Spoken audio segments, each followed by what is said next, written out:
In this conference, we are concerned with conceptions of freedom.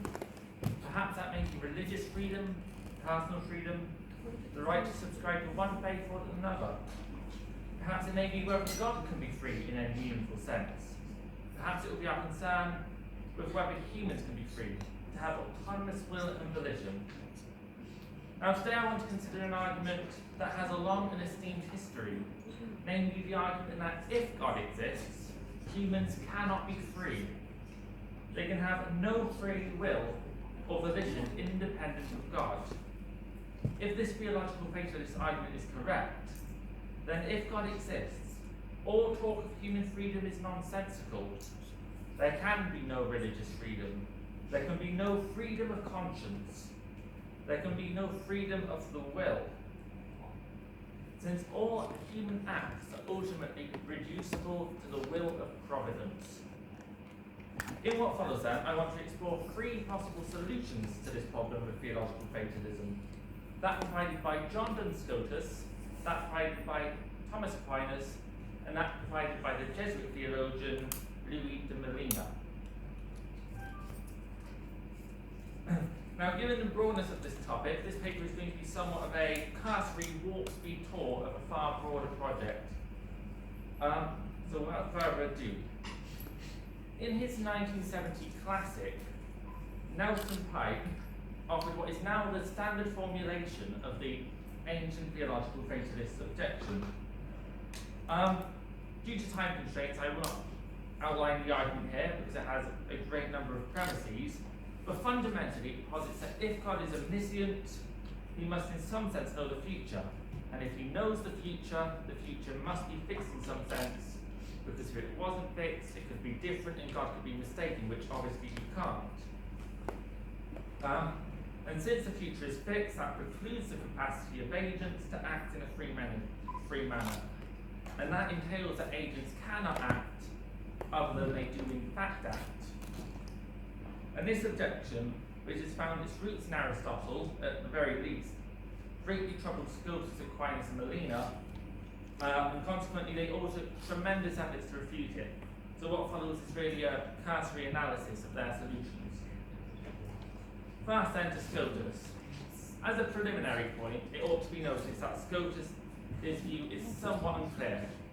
As Gloria Frost has noted, most scholars think that Scotus lacked a fully developed account of the solution to theological fatalism. Indeed, it is even unclear just what propositions Scotus believes his account intends to cover. Frost, for example, has convincingly argued that he wants to exclude propositions pertaining to God's knowledge of sin. But nonetheless, I think we can sketch a rather rough picture. So for Scotus, God's knowledge is divisible into three stages, or logical moments. It's important to think of these as logical moments rather than temporal ones. The first moment, God apprehends any doable thing whatever, as much as things are principles of doable things as the particular doable things themselves. This is called God's speculative knowledge. The intellect then, the divine intellect, will present doable things to the will, from which the will then choose which doable things to actually do. And then in the third step, the intellect knows what the will has done, and therefore God has knowledge of the particulars as the universals in the world. Or in more ordinary terms then, God begins by identifying all possible contradictory pairs, P and not P, Q and not Q, R and not R, and all individual essences. He does this by virtue of his divine essence. These are things that God simply knows as part of his nature. Now, having identified all possible contradictory pairs, God then chooses one of the pairs, or selects an essence, to instantiate in reality, thereby giving it a determinate truth value. For example, take the proposition P, Babe will be a baseball player. God knows that P and that not P is its contradiction. So suppose God chooses to produce a state of affairs in which it becomes determinately true that Babe will be a baseball player. He makes that obtained by his will, and then because it becomes determinately true, he knows it in his intellect. Future contingents then become true when the divine will produces a state of affairs in which the contingent will obtain. In the third moment, God can be said to know all true propositions because of what he willed at logical moment 2. So what is crucial to note here is that for Scotus there's a fundamental distinction between the divine will and the divine intellect. So to overcome the theological fatalist objection, Scotus wants to preserve the contingency of the actual world while providing God with determinate knowledge. Accordingly, Scotus understands the intellect to be necessary. For example, he writes, whatever the intellect understands in this way, it understands purely naturally and by natural necessity. The will, by contrast, has the power to produce contingent effects in conjunction with the intellect. Thus, the intellect provides the will with certain possibilities, and these possibilities are indeed necessary knowledge, but the will then contingently selects which ones to instantiate. And consequently, since God knows what his own will has done, he knows which possibility has been instantiated and which state of affairs, including those pertaining to the future, has obtained or will obtain. So, although Scotus is unclear on this, as far as I can determine, his position is that the true value of future contingents becomes determinate at the moment that the divine will acts. And from this, Scotus concludes the theological fatalist dilemma can be overcome. Now, I have to confess, perhaps for the denseness of the argument, I'm not quite sure how Scotus has reached his conclusion. Even if we accept his account wholesale, there is no consideration of creaturely freedom whatsoever. Let us take the proposition, John will buy flowers. Scotus' account will allow the divine will to decide whether or not the state of affairs is instantiated. Let us suppose it is, and it becomes determinately true that John does indeed buy flowers. But from that, we still lack the knowledge of whether God freely chose to buy flowers. And it seems to me that this is the kind of issue Occam was really getting at in his critique of Scotus. And so I think we might say Scotus does a very fine job at preserving contingency, but ultimately fine words doth butter no parsnips, because contingency isn't sufficient for creaturely freedom. It is necessary, but not sufficient. So with Scotus' account seemingly inadequate, we should turn to Aquinas for an alternative perspective. Aquinas dedicated considerable attention to this problem, and unlike with Scotus, his view is highly developed.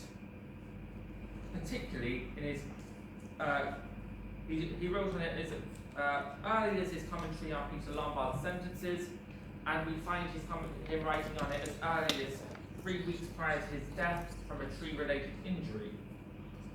So in solving the problem of theological fatalism, or specifically how God can know future contingents, Aquinas appeals to Boethius' notion of God's relation to time. He writes, open quote, "For though some of them may not be in act now, still they were, or they will be, and God is said to know all these with the knowledge of vision.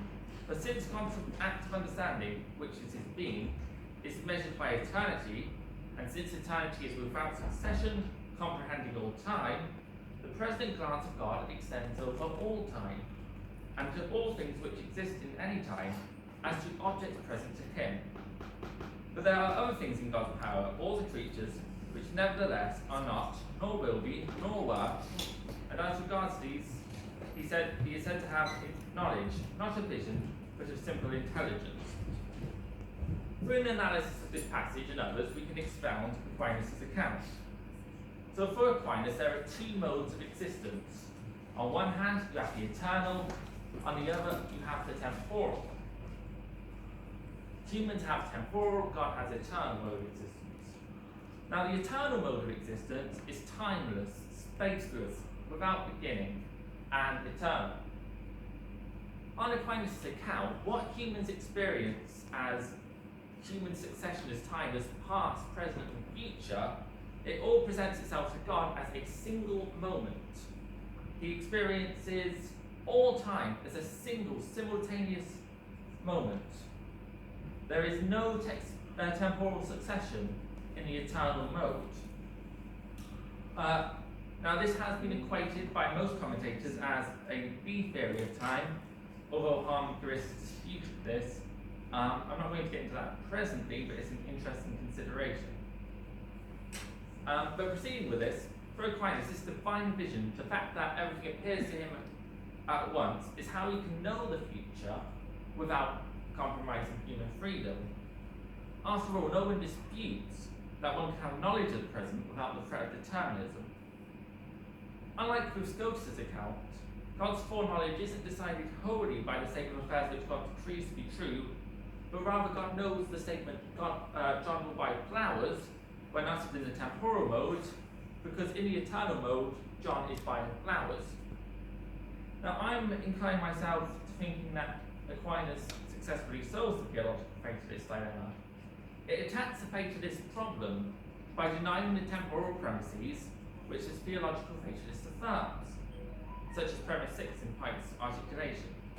And once these premises are denied, the fatalist has to prove that if God knows, he knows in time, and that seems to be quite a burden for the fatalist to bear, and good luck to him if he wants to. An alternative means of attacking the Aquinas' position, and what I want to defend him against, is that it is to say that it is incoherent or illogical to say that God can know things timelessly. This is a position taken by the great philosopher Anthony Kenny. He writes, quote, "The whole concept of timeless eternity seems to be radically incoherent. On St. Thomas's view, my typing of this paper is simultaneous with the whole of eternity. Again, on this view, the great Father of Rome is simultaneous with the whole of eternity. Therefore, while I type these very words, Nero fiddles heartlessly on," close quote. Kenny's point here is that if all temporal tense events appear to God simultaneously, it must also be true that all temporal events are simultaneous, which is absurd. If T1 is simultaneous with T2 and T3 is simultaneous with T2, then it follows that T1 must be simultaneous with T3.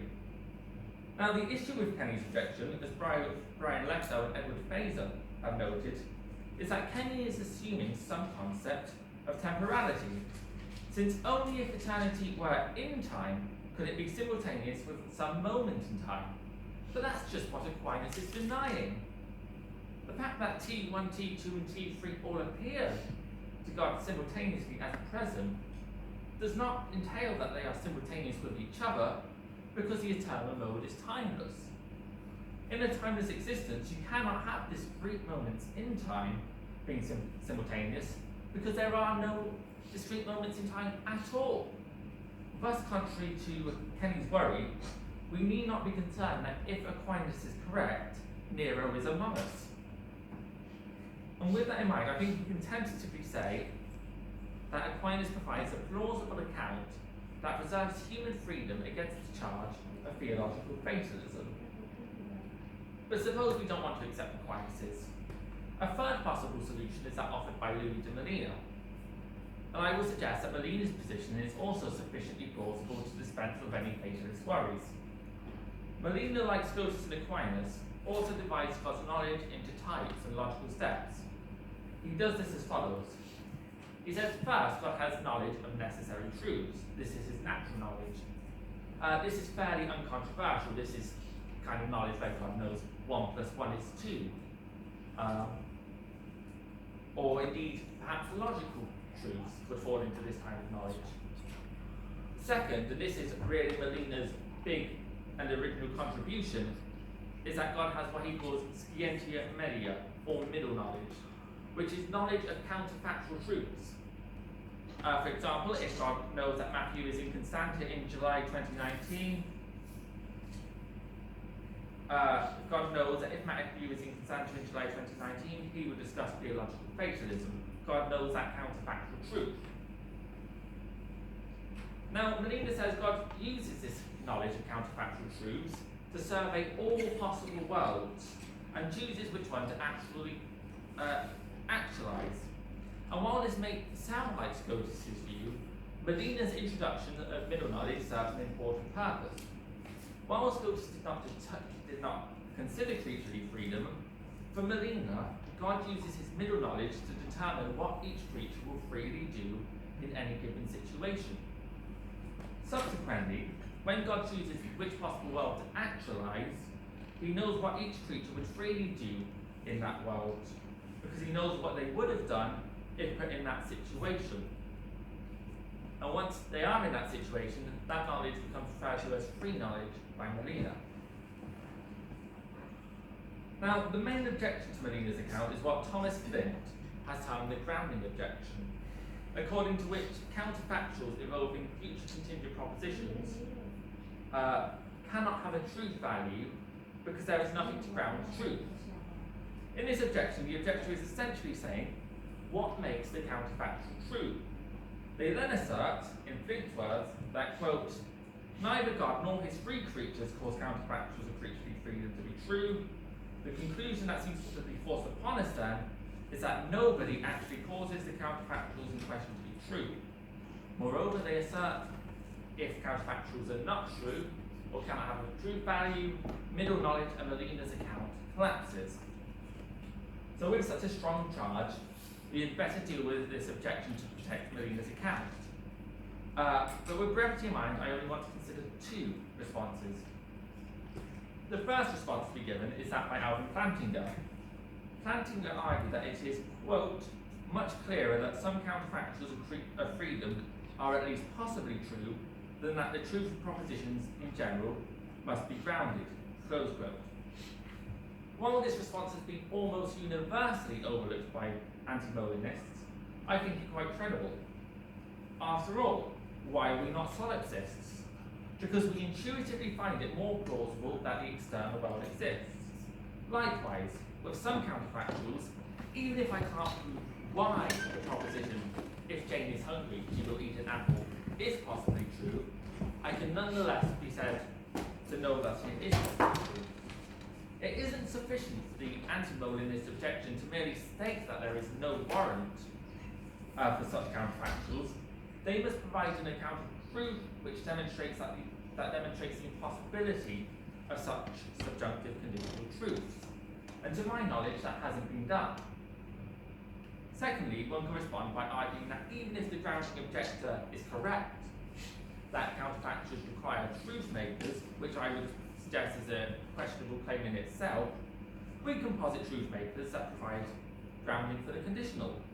William Lane Crane, perhaps the most prominent Molinist writing today, has convincingly argued that the truth makers for counterfactuals of creaturely freedom can be the facts of state of affairs disclosed by the disquotation principle from Kripke there.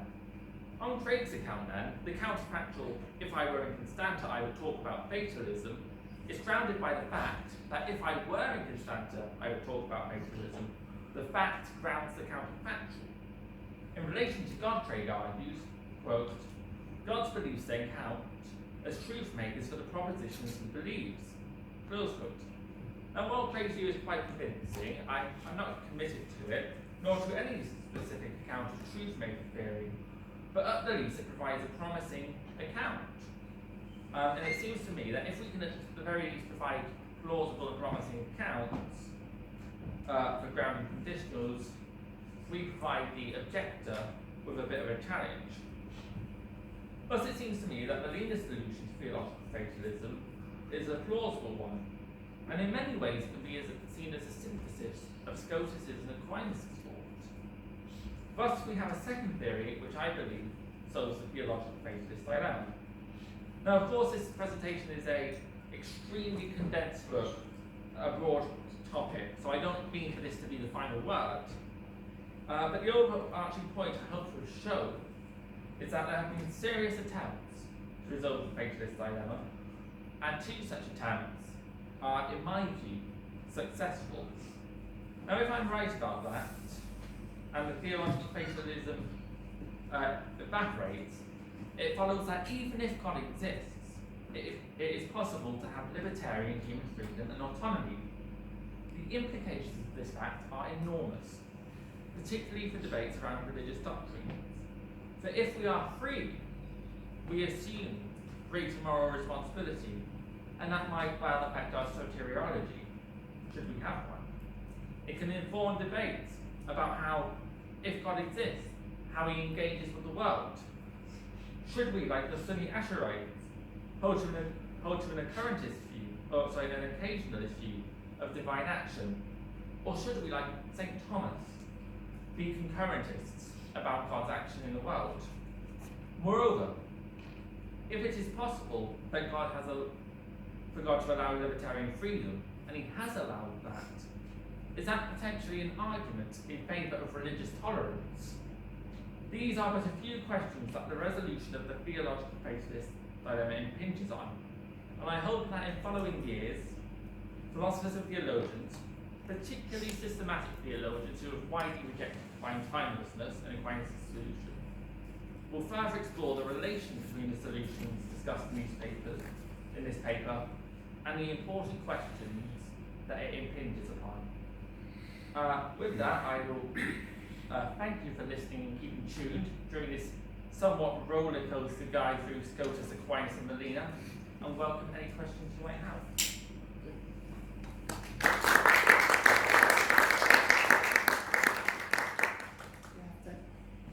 We have 10 minutes for questions, so yes, Professor. Okay. Thank you, Matthew, for this. Would you agree that between fatalism and libertarianism, there is an array of conceptions of freedom? Because it seems to me that as if you almost equate it. Okay, so since we have disproved fatalism, therefore libertarianism. And that seems to me to be a bit far-fetched, or too simplistic. Because when you speak about freedom, you speak about qualified freedom, right? So how do we qualify this freedom? Right. And then my second question to you, if I may, it's with regard to the timelessness of eternity. This eternal present or eternal presence for God. Do we need to necessarily use this idea to understand God's being in eternity? Or is there possibly another way of understanding God in his own internal time that is not, the temporal time of the universe, but rather God existing in his own time as a movement, as a free movement of love? Because this kind of eternal presence is kind of, it's Aristotelian, whatever. It portrays God as a static being rather than a dynamic fellowship of love, communion of love. Now, if you want to have any, I think, sensible discussion about God being Trinitarian, living his Trinitarian life of self-giving mutual love, this implies, I think, that there is some, movement within God that happens in God's own time, perhaps. In any case, I'd like to hear your comments on this. Yeah, thank you for your question. Regards to your first point about the polarization of the distinction between fatalism and freedom, I mean, of course, there are, especially philosophy of mind, very much a spectrum with compatibilism as an alternative, but for the theological fatalists, their argument is that there is no freedom whatsoever. So the theological fatalist is the one sort of making the assertion. So all these theories are trying to do is rebut that and say there is creaturely freedom of some sort. And you might want to say additionally that creaturely freedom is constrained in some way by some sort of, say you might want to say it's constrained by psychological dispositions, for example. That's a very popular view today. So all this is really is to say that there is some freedom in human action. That's all that is needed to rebut the theological fatalist. Just how much freedom God allows can be debated and has been debated. So as to the point about divine timelessness, you spoke about God being present in his own time, an eternal metaphysical time. That's a view that's been taken. I would say my own reservations about it come down to the doctrine of divine aseity, really. If time exists,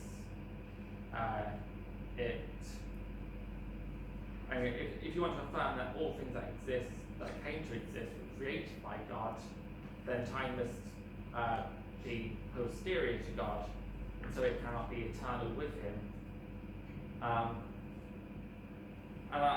So that would be my sort of concern with the notion of eternal time.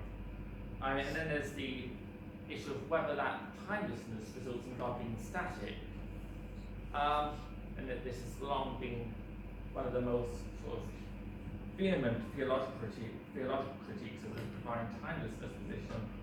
And I simply say I don't agree with it, because it doesn't preclude divine action. God can act timelessly so as to produce effects in the world, and those effects allow him to engage meaningfully with his creatures.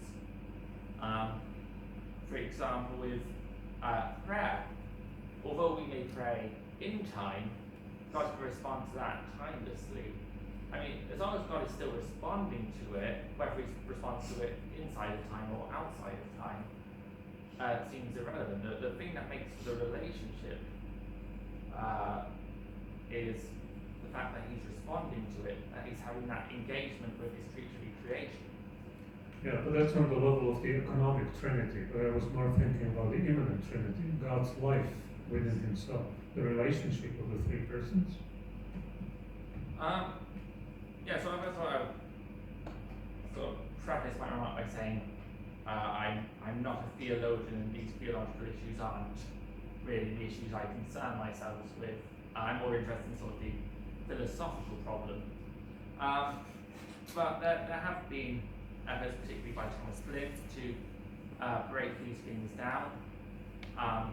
So, for example, one theory is with the hypostatic union to deal with the Trinity is to that Christ's human nature is in temporal mode, but his divine nature is in the eternal mode of existence. And that's one way of reconciling sort of that aspect of the meeting of the divine and temporal. But as I say, it's not my area. It's not an area the theology is not an area I particularly concern myself with. I'm more focused on the philosophical implications.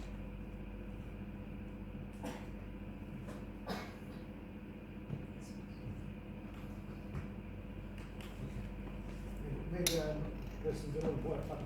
These two lines function. Thank you. I'll try to ask the question somewhere between theology and philosophy. St. Thomas Aquinas, a great figure in scholastic philosophy, not just dogmatic formulation. My question will be connected to these two levels of time, and maybe in some practical implementation of this distinguishing two times, the profane time and the liturgic time, which is sacred history.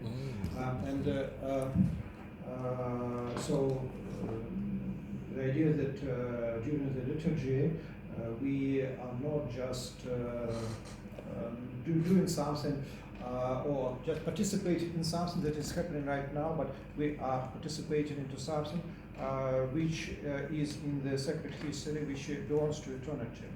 So this is the prologue to my question.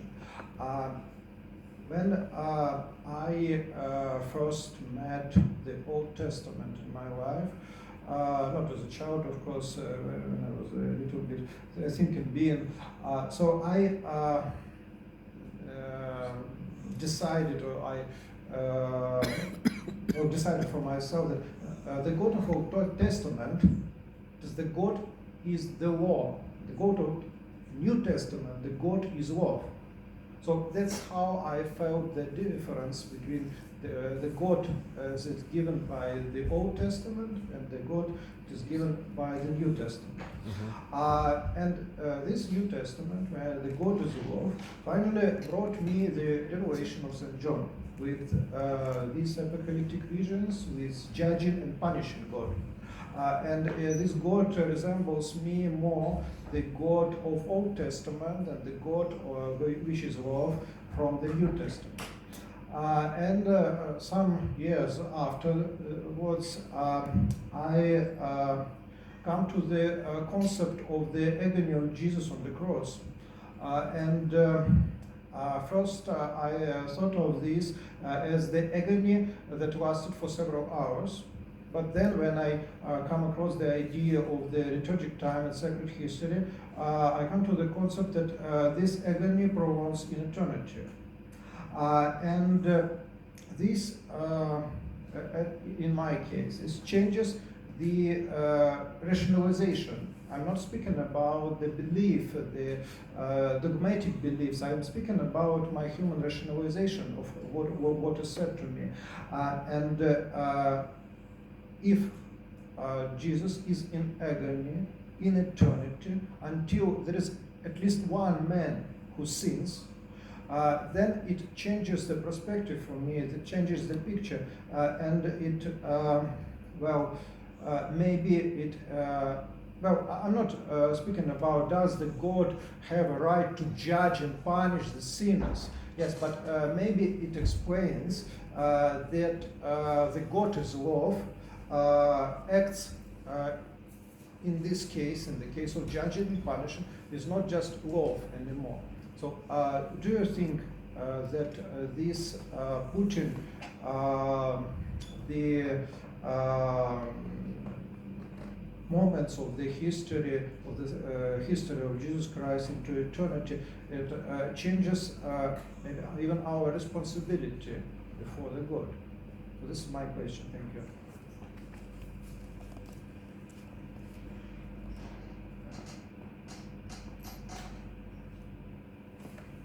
So thank you for that. So as I say, I'm not really coming to this from a theological outlook and having no sort of theological convictions of my own. But I would, the first thing to say I'm quite innocently confused is that God will see the agony of Christ in eternity, even though Christ himself is experiencing it temporally. From that, I don't think you can infer that Christ is experiencing the agony eternally. Rather, you can only assert that God sees Christ experiencing agony in the temporal mode. But that agony isn't transferred into the eternal mode, other than in the sense that God can see it. But what does that mean for our responsibility? Well, as I said, I think if theological fatalism fails, and we can establish some sense of freedom, and then if we also want to admit the existence of some sort of God that exists, that has a moral judgment, then I think the freedom does increase human responsibility. The Kantian notion that ought implies can. If there is no freedom, you can't really be morally responsible for any of your actions. But because you have human freedom, if St. Thomas and Molina are right, then God could quite justifiably hold you to account, because you could have done otherwise. For every wrong you've done, you could have done good. For every act of good, you could have done wrong. I think that's sort of the extent of the implications for this theory of moral responsibility.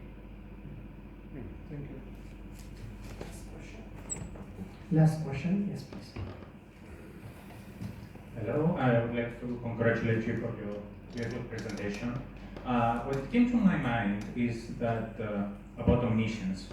It's a passage from Wittgenstein, who said if God looked into our mind in a specific moment, even he wouldn't know how to interpret the images in our mind. For example, if I have an image of a man in a mountain, he wouldn't know if that man was climbing or falling down.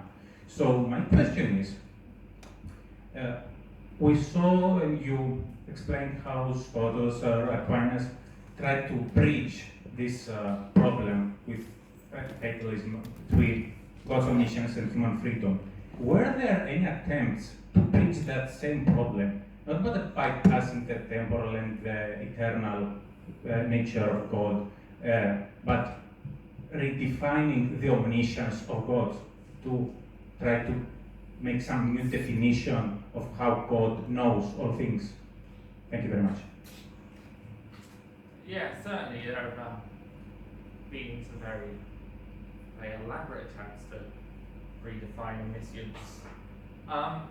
What I would say first of all is that what I'm talking about here, what the theological faith is concerned with, is propositional knowledge, knowledge of propositions, things with sort of truth value that can be assessed. But there are obvious things that God wouldn't know. For example, if God's omniscience doesn't cover what it would feel like for God to feel embarrassed. For example, God wouldn't know what it feels like to himself to be embarrassed, because he's got nothing to be embarrassed about. It's not that sort of a creaturely experience. So omniscience certainly wouldn't extend to that. Logical and metaphysical impossibility. God couldn't make 2 plus 2 5. So God couldn't know 2 plus 2 is 5. He can't know anything that's logically impossible or metaphysically impossible. So omniscience is constrained in that way as well. As for the Wittgenstein point, yeah, Wittgenstein has quite an interesting epistemological outlook. I guess what I'd say at this stage is that because we're sort of we're simply dealing in propositions rather than trying to provide an account of epistemology to contrast with that of Wittgenstein. I mean, it could be an interesting angle, and certainly it's food for thought for me to revisit Wittgenstein. But as far as I'm aware, it's not really been a point of engagement between philosophers of religion and fatalism and Wittgenstein scholars. But something to look at. I thank you for that.